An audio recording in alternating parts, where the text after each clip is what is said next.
¿Qué tal amigos? Bienvenidos a este nuevo encuentro. Hoy vamos a estar conversando acerca de un enigmático personaje.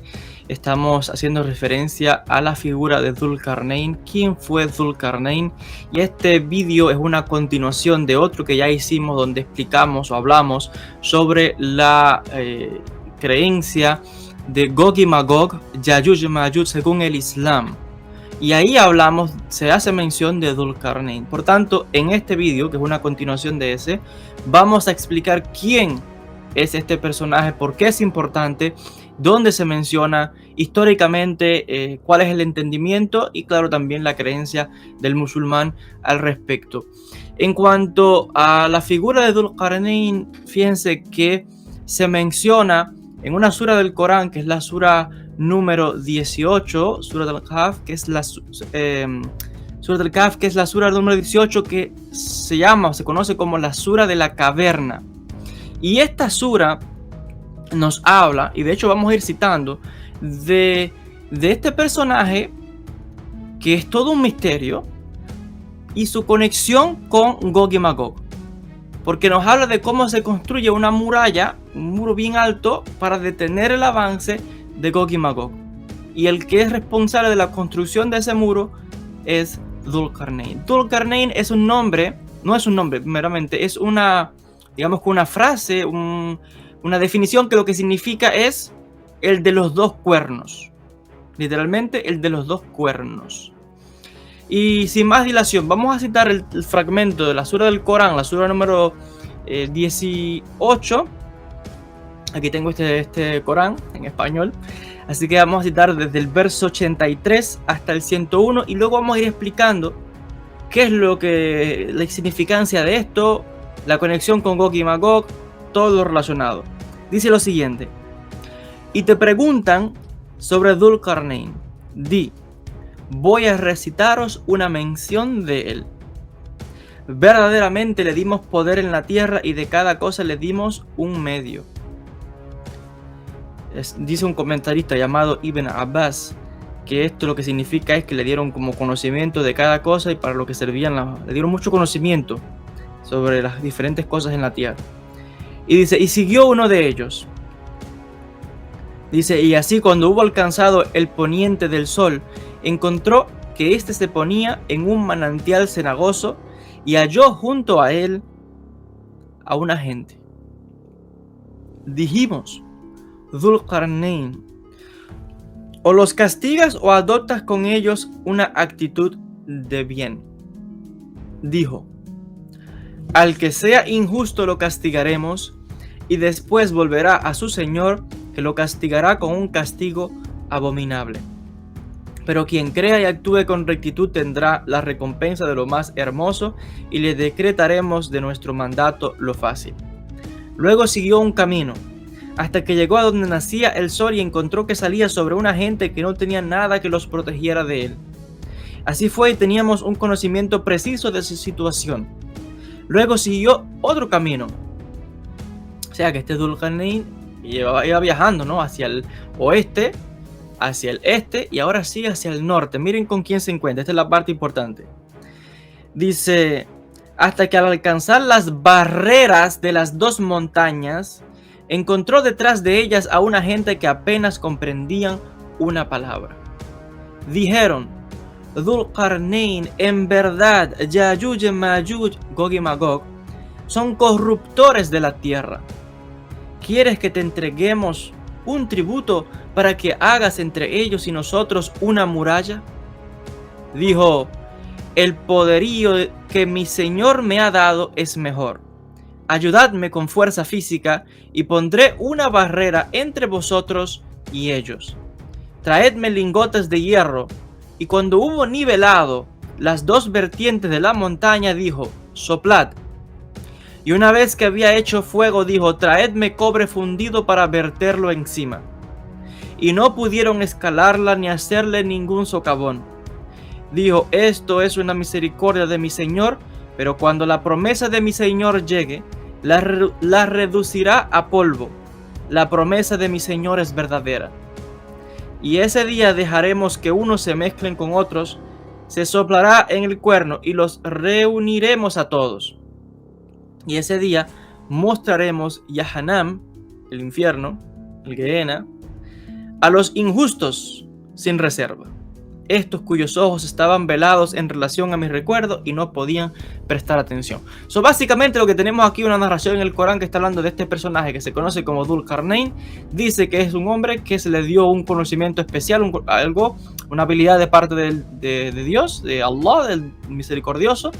Él emprende un viaje hacia el oeste, la puesta del sol, se encuentra con una gente allí, va hacia el este, la salida del sol, se encuentra con una gente que no tiene casi ni ropa y que está muy quemada por el sol, y luego va dicen que hacia el norte. Y sucede que se encuentra con este grupo de gente que dice, pero ¿qué es esto? Esta gente están que ni entienden el idioma. Estarían como muy apresados en la pobreza. Bueno, el asunto es que le hablan de este Yajuj y Majuj, Gog y Magog, que los tenían así, acabados.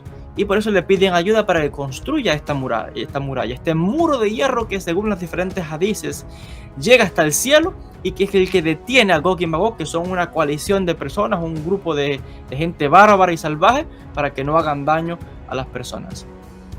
Entonces, a través de los diferentes, por ejemplo, los diferentes historiadores, voy a dar la versión ahora de los historiadores, y luego hablaremos de la creencia en el Islam.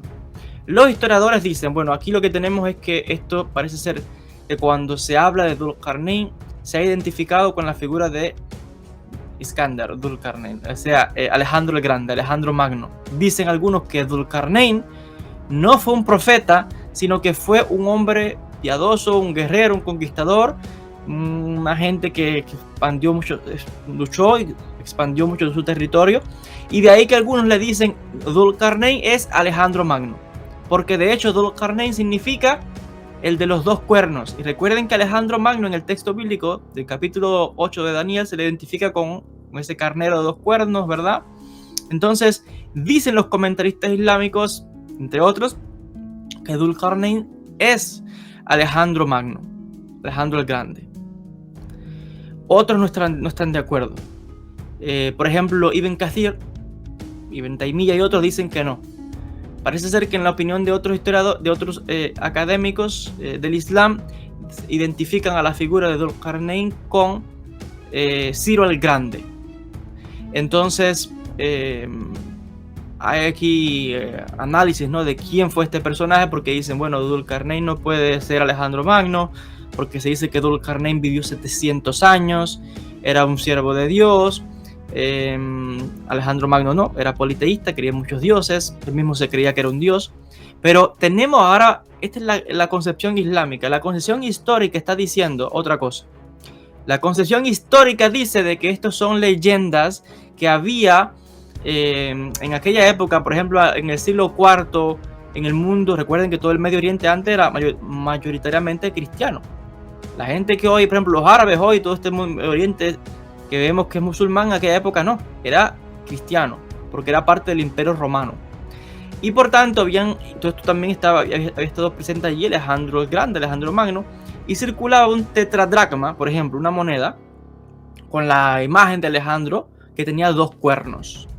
Y de esos dos cuernos dice que eso con el tiempo pasó porque se escribieron una serie de historias romances, por ejemplo, una versión siríaca, en Siria, de Alejandro Magno, que son todas mitologías y fantasías, y de que todas esas, digamos que amalgamas de historias, finalmente llegó a la comprensión del Islam, del Corán, llegó a los hadices, llegó a la idea y se traspuso, ¿no?, todo esto a una creencia islámica. Claro, esto para el musulmán no lo acepta, por supuesto. Pero bueno, estoy contando aquí cuál es la versión de los historiadores y cuál es la versión también del Islam. Entonces, a este respecto, tenemos que se identifica a Dhul-Qarnayn, según algunos historiadores, investigadores islámicos, con Alejandro Magno. Otros dicen que no y lo identifican con Ciro el Grande. Incluso hay otros investigadores del Islam que dicen que Dhul-Qarnayn hace referencia a un gran rey árabe un tal Saab, que reinó en algún momento en Arabia por ahí, y también se dice que fue un hombre justo y se le identifica con la figura de Dhul-Qarnayn. Algunos dicen que se trata también de un famoso rey judío que vivió en lo que es el Yemen y que era un hombre piadoso y que conquistó tierras y demás. Entonces, en la vida real, ¿quién fue Dhul-Qarnayn? Aquí no hay consenso, sino que hay diferentes ideas. Algunos dicen que fue tal personaje, algunos dicen que fue otro, etcétera, etcétera. Entonces, es como todo un misterio, pero lo que sí se sabe es que en la opinión de muchos se dice que no fue un profeta, sino que más bien fue un hombre piadoso, que fue el que construyó esa muralla, según la creencia islámica, para detener a Gog y Magog, Yajuj y Majuj, y que tal y como se menciona en el Corán. Pero bueno, pueden ver que hay una pugna entre lo que dicen los historiadores y lo que dicen, por supuesto, los teólogos del Islam, los ulama, que son los que tienen que ver con toda la jurisprudencia islámica y todo ese tipo de cosas, y la creencia islámica, ¿no? Pero bueno, otra vez aquí estamos contando, ¿no?, cuáles son las dos versiones y una forma de educar tanto al que sea musulmán o no sobre estos temas. Sea como sea, para el creyente, para el musulmán, esto es un tema muy importante. Esta historia de Dhul-Qarnayn, de hecho, esta sura, la sura número 18, sura del Kahf, se tiene que leer todos los viernes en Jum'ah, que es como se llama el día, el viernes, el día más sagrado del Islam. Se lee, la persona piadosa se dice tiene que leer esta sura, por una tradición de la sunna del profeta Muhammad, y se hace recuerdo de este momento, y de Dhul-Qarnayn y de Gog y Magog, porque según la creencia del Islam, cuando Gog y Magog rompa esa muralla que está deteniéndolo, saldrá como hordas a acabar con la tierra, y eso desembocará en Yawm al-Qiyamah, el día del juicio, el apocalipsis, la destrucción. Así que ya saben, esto es muy serio, ¿no?, para el creyente musulmán. Así que bueno, espero que este tema haya sido interesante, que aclare un poquito, ¿no?, sobre quiénes son estos personajes en el mundo islámico, y que informe, que es lo más importante, la educación, sea que la persona sea creyente o no, porque al final, como siempre explico, mis vídeos tienen la intención de educar y de explicar, ¿no?, cuáles son las creencias de las diferentes religiones, los diferentes grupos, etcétera, etcétera. Así que bueno, les agradezco a todos la atención, dejen sus comentarios al respecto, si les pareció interesante, qué opina, y bueno, sin más, nos veremos en un próximo encuentro.